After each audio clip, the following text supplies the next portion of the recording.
30 నిమిషాలలో నొప్పి లేకుండా వేడికోస్ వెయిన్ చికిత్స ఆవేశ హాస్పిటల్ హైదరాబాద్.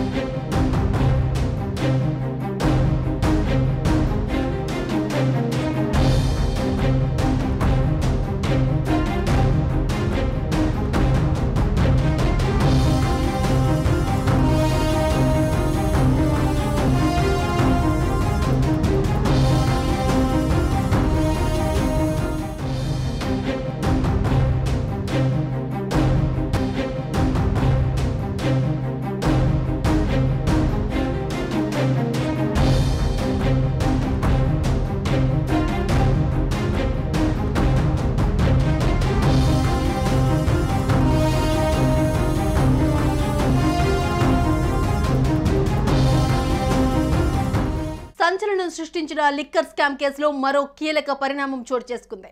ఈడీ కేసులో కవిత బెయిల్పై తీర్పు రిజర్వ్ చేస్తూ రౌస్ ఎవెన్యూ కోర్టు తీర్పునిచ్చింది. మే 6న తీర్పు వెల్లడించనున్నట్లు రౌస్ ఎవెన్యూ కోర్టు తెలిపింది. అలాగే ఈడీ కేసులో మే 6న బెయిల్పై తీర్పు ఇవ్వనుంది. కవితకు బెయిల్ ఇవ్వద్దంటూ విచారణ సంస్థలు సుదీర్ఘ వాదనలు వినిపించాయి.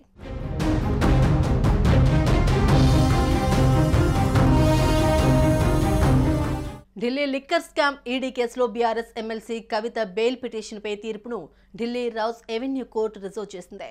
బెయిల్పై మే 6న తీర్పు ఇవ్వనుంది. దీంతో ఆమె మరిన్ని రోజులు తీహార్ జైల్లోనే ఉండాల్సిన పరిస్థితి ఏర్పడింది. ఇటీవలే ఆమె తన పిల్లల పరీక్షల కోసం మధ్యంతర బెయిల్ ఇవ్వాలని కోర్టును కోరారు. కానీ అందుకు కోర్టు నిరాకరించింది. తాజాగా రెగ్యులర్ బెయిల్పై ధర్మాసనం విచారించింది. దీనిపై తీర్పు మే 7న వెలువరించనుంది. కవిత బెయిల్ పిటిషన్పై కోర్టులో విచారణకు రాగా ఈడీ వాదనలు వినిపించింది. సెక్షన్ 19 కింద కవితను చట్టబద్ధంగా అరెస్టు చేశామని, అక్రమంగా అరెస్టు చేశారనే దానిలో పసలేదని ఈడీ పేర్కొంది. అలాగే కేసుకు సంబంధించి మరికొన్ని వివరాలను ఈడీ తరపున న్యాయవాది కోర్టు ముందుంచారు. దాదాపు 2 గంటల పాటు ఈడీ తరపున న్యాయవాదులు సుదీర్ఘ వాదనలు వినిపించారు. అనంతరం తీర్పును స్పెషల్ కోర్టు రిజర్వ్ చేసింది. ఏప్రిల్ 26లోగా కవిత తరపు న్యాయవాది రిజైండర్ దాఖలు చేయనున్నారు.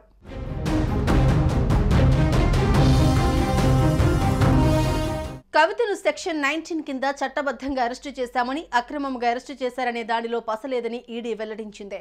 ఈ కేసులో క్విడ్ ప్రోకో జరిగిందన్నారు. 581 కోట్ల రూపాయలు హోల్సేల్ వ్యాపారులు సంపాదించారని, 5 నుంచి 12% కమిషన్ పెంచారన్నారు. దానివల్ల ప్రభుత్వానికి, ప్రజలకు నష్టం జరిగిందని తెలిపారు.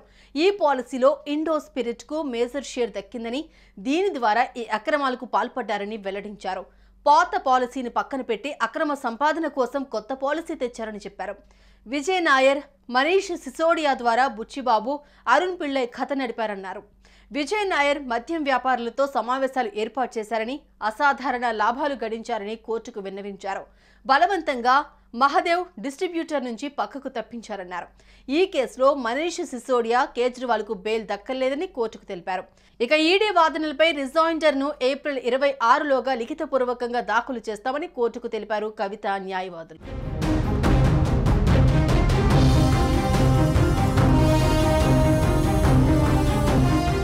సుమన్ టీవీలో మీ పర్సనల్ అండ్ బిజినెస్ ప్రమోషన్స్ కోసం కింది నెంబర్కి కాంటాక్ట్ చేయండి.